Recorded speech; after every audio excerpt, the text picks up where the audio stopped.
Okay guys, I'm just going to show you a few quick ways to get rid of your white background. So to do that, you're going to want to use the selection tools.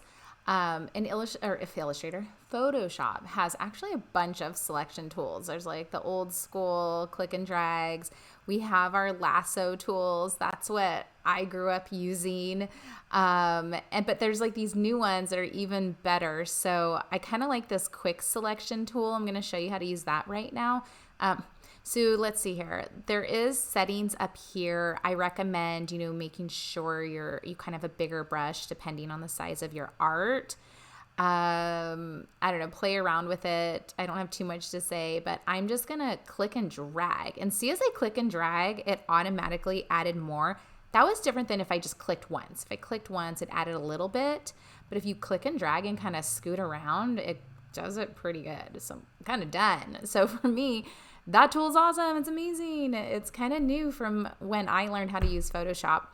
One other thing I like to do when I do select this kind of artwork is I do like to feather my edges. It's not mandatory, but how I do that is I go to select and then I'll say modify.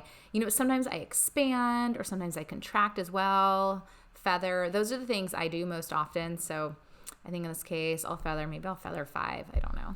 Depends, again, the size of your file and all of that good stuff.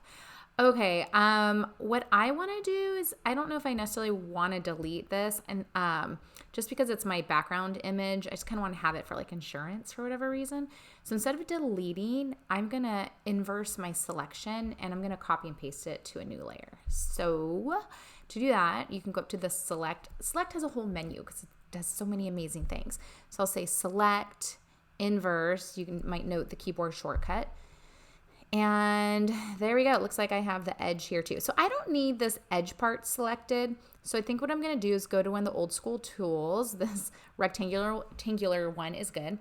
And then if you hold down, let's see, is it option? See, there's a little negative sign that pops up. That means it's going to deselect. So I don't need that. So I'll go here and then I'm holding option. I'm noting that little negative sign by my cursor and it's deselected. So that's good.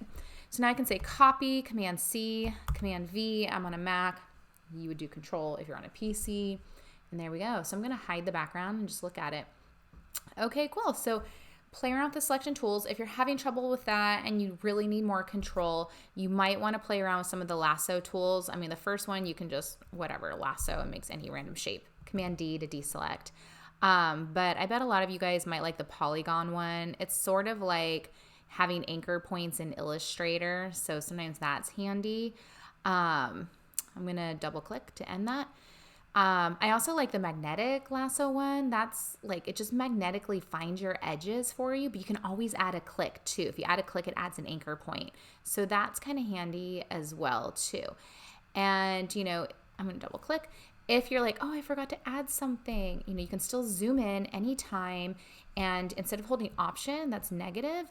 If you hold, shift. See shift, it adds that plus sign.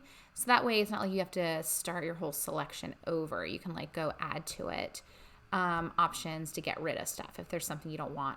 So if you're finding that, that paintbrush thing isn't doing it for you, maybe the lasso tool will give you a little bit more control. So that's my little quick introduction with selection tools. Go ahead, get rid of that background so we can just focus on your artwork for the next step of this project.